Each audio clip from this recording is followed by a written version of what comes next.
Okay, so now we're going to have a look at question number 26.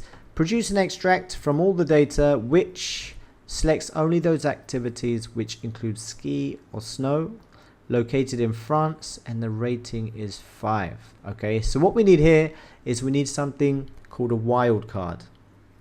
Okay, now if I wanted something, I'll give you an example in Word. If I wanted to have something that begins with the word ski, like ski slopes, but has to have the word ski at the beginning, I would type in ski followed by a star.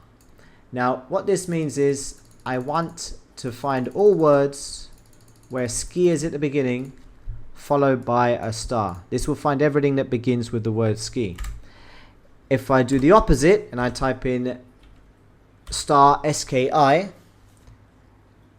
then what that will do is that will find all the words in that field that end in these 3 letters.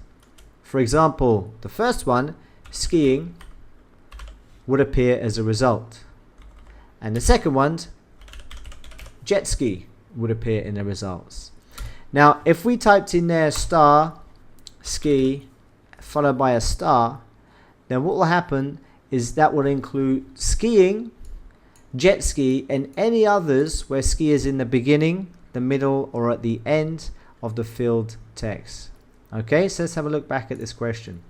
So the question is asking, selects only those whose activities include ski or snow. So let's have a look at our activities. And if we have a quick look, we can have a look at, let's have a look, search for ski. Okay, we got group leader SKI, the skill appears here. Kayaking.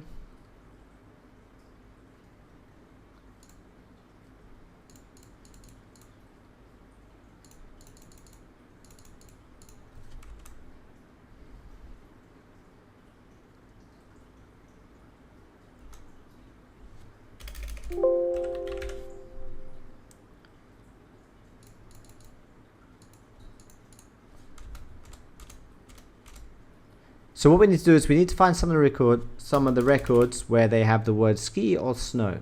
Now I'm going to type in the word ski and let's have a look. So we can see we got one here called ski at the beginning.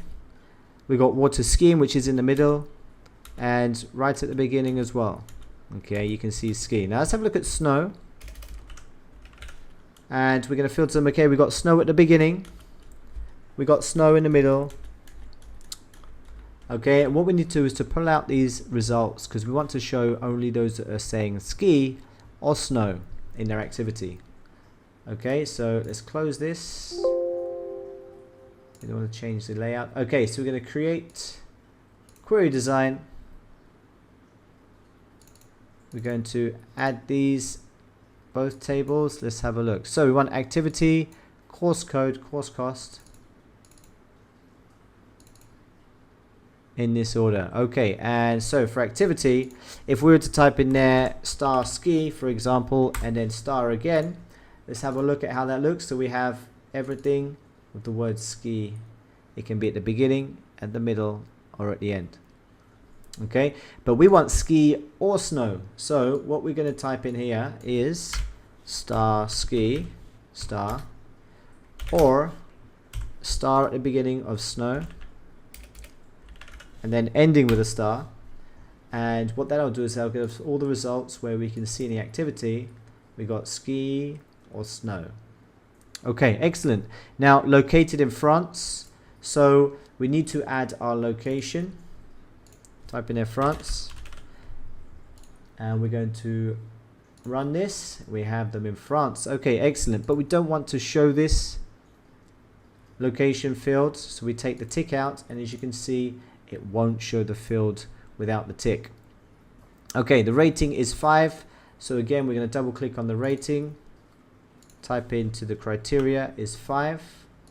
We run this, we can see we have our rating is 5. Excellent, we've checked that, it's okay. We can take the tick out, and this is what we're left with. Okay, now we need to sort them course cost in descending order.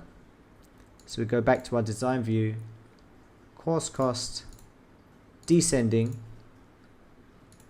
We're going to run that and we can see we've got the course cost descending. Okay, so we're going to save this as query 2 and we can see it appear on the left side here. Okay, so now what we're going to do is save this so it can be imported into the document that you created before. Now there's two ways of doing this. The first way is you can right click on the corner, copy, and when you go to your Word document we can paste it in here like so. You see it? Paste it in there. The other way, what we can do is we can export it. So we right click, we click on export, and we got a lot of different options that we can to export. Some exam papers might want it in a PDF.